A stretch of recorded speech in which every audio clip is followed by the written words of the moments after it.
मैं अपने ससुराल पहुंच चुकी थी। सासू माँ ने सारे रीति रिवाज किए और मुझे अपने गले से लगा लिया। माँ के ऐसा करने पर मुझे अपनापन सा महसूस हुआ और इस बात की तसल्ली भी हुई कि इस घर में मुझे माँ की तरफ से किसी भी तरह की कोई परेशानी नहीं होगी। घर भी बहुत अच्छा था और घर के लोग भी। मेरे पिताजी ने एक अच्छा शिक्षित परिवार मेरे लिए देखा था, बल्कि मैं तो शादी के लिए अभी तैयार ही नहीं थी, क्योंकि मैं अपनी डॉक्टर की पढ़ाई पूरी करना चाहती थी। मेरा MBBS का आखिरी साल चल रहा था। हम 3 बहनें हैं। मेरे बाद पिताजी को 2 और बहनों की शादी भी करनी थी। इसलिए जब पिताजी ने जोर डाला तो मैं मना न कर पाई। इन्होंने पिताजी से कोई दहेज की मांग भी नहीं की थी और ना ही कोई और डिमांड रखी थी। वैसे भी इनके पास अपनी ज़मीन जायदाद खूब थी। उनका परिवार काफ़ी खुले विचारों का था और उन्होंने मेरी MBBS पूरी करवाने का भी वादा किया था। इसलिए पिताजी इस रिश्ते को किसी भी तरह से अंजाम तक पहुंचाना चाहते थे और हुआ भी ठीक वैसा ही जैसा मेरे पिताजी ने सोचा था। सभी बहुत खुश थे और सभी मेरे साथ घुल मिल गए थे। सभी रीति रिवाज होने के बाद मेरी ननद मुझे अरमान के कमरे में छोड़कर चली गई।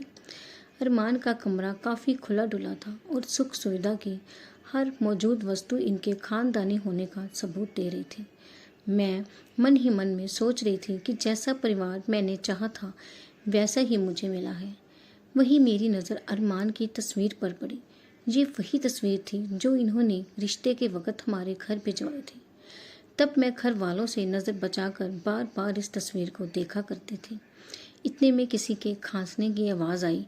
मैंने पीछे मुड़कर देखा तो ये अरमान था।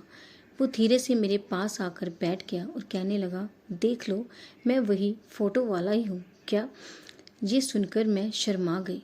अरमान ने मेरा हाथ थामा और मुझे सोने के तो कंगन पहना दिए और कहने लगा, मैं वादा करता हूँ कि तुम्हारी आंखों में कभी आंसू नहीं आने दूंगा।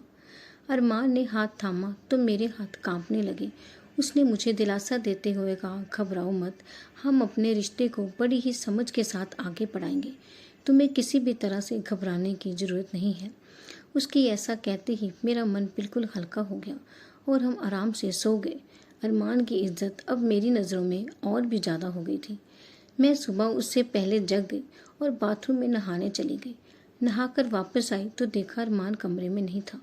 मैंने अपनी बेडशीट वगैरह ठीक की और तैयार होकर नीचे सासू माँ के पास आ गई। नीचे कुछ खास रिश्तेदार आ रहे थे। कुछ रस्में निभाई जानी अभी बाकी थी। मैं सोच में पड़ गई कि इतना भी क्या जरूरी काम था जो ये बिना बताए गायब हो गए। सासू माँ कहने लगी, तुम घबराओ मत, वो आ जाएगा। पहले भी ऐसे ही दोस्त इसको बुलाकर ले जाया करते हैं। मैंने भी इग्नोर कर दिया। इतने में अरमान पहुंच गया और हमने सारी रस्में पूरी की। ऐसे ही कुछ दिन बीत गए। अरमान अपने परिवार के साथ साथ मेरे परिवार का भी बहुत आदर करता था। मैं भी उससे बहुत खुश थी। बस एक चीज़ मुझे परेशान कर रही थी, वो थी कि उसका रोज़ बिना बताए गायब हो जाना। अब तो रोज़ का काम हो गया था। एक आधी बार पूछा भी लेकिन वो टाल जाता। लेकिन मैं कई चीज़ों को काफ़ी दिन से नोटिस कर रही थी। अरमान को कई बार बैठे बैठे पसीना आने लगता, उसके हाथ कांपने लगते, एकदम घबराहट होने लगती। उसके ये लक्षण सिर्फ साफ इशारा कर रहे थे कि वो नशे का आदी है। ये सोचकर मेरा दिल बैठ गया। पहले सोचा कि पापा से बात करूं, फिर मन में आया नहीं, वो तो बहुत खुश है हमारे रिश्ते से, ऐसी बात से परेशान हो जाएंगे। सासू माँ से भी बात नहीं कर सकती, वो अपने बेटे के बारे में ऐसा कैसे सुन लेती। वो तो उसे अपना श्रवण पुत्र मानती थी। ये सब सुनने पर उनका दिल टूट जाता। फिर मैंने उससे खुद ही बात करने का मन बनाया और मैं मौके की तलाश करने लगी। एक दिन अरमान अच्छे मूड में था तो उसके पास बैठ गई और कहा, मैं आपसे एक बात पूछना चाहती हूँ, लेकिन आप वादा करो कि नाराज़ नहीं होंगे और मुझे गलत नहीं समझोगे। उसने वादा किया। मैंने उससे पूछा, क्या तुम कोई नशा करते हो? इतना सुनते ही वो हैरान होकर मुझे देखने लगा और एकदम से मेरा हाथ थाम कर फूट फूट कर रोने लगा। मैं समझ गई कि यह सच है। वे मिन्नतें कर रहा था कि मैं किसी से इसके बारे को ना बताऊं। उसने मुझे बताया कि वो इस नामुराद लत से पीछा छुड़ाना चाहता है, लेकिन ऐसा नहीं कर पा रहा है। मैं मन ही मन खून के आंसू पी रही थी। हे भगवान, मेरे साथ ऐसा क्यों किया? फिर मैंने अरमान की तरफ देखा। उसे शायद इस बात का अंदेशा था कि कहीं मैं उसे छोड़ कर ना चली जाऊं। मैंने उसके आंसू पोंछे और उसे कहा, अगर तुम वाकई नशा छोड़ना चाहते हो तो मैं तुम्हारा साथ दूंगी। उसने वादा किया कि अगर मैं उसका साथ दूं तो वो इससे पीछा छुड़ा लेगा। उसके साथ साथ मैं अपने आप को भी एक मौका देना चाहती थी। वैसे भी जिंदगी किसी को पूरी नहीं मिलती। शायद भगवान ने मुझे डॉक्टर भी इसलिए ही बनाया कि मैं दूसरों की मदद कर सकूं। इसलिए मैंने उसका साथ देने का फैसला किया। धीरे धीरे हम दोनों ने मिलकर कोशिशें की और भगवान की कृपा से हम दोनों के असीम प्यार के कारण अरमान इससे पीछा छुड़ाने में कामयाब हो गया। मेरी भी MBBS कंप्लीट हो गई और मैंने प्रैक्टिस के लिए पास का ही एक नामी हॉस्पिटल ज्वाइन कर लिया। अरमान अब रोज़ मुझे वहाँ छोड़ने जाता है। कल अरमान मुझसे कह रहा था, तुम जैसी डॉक्टर हो, किसी का भी नशा छूट सकता है।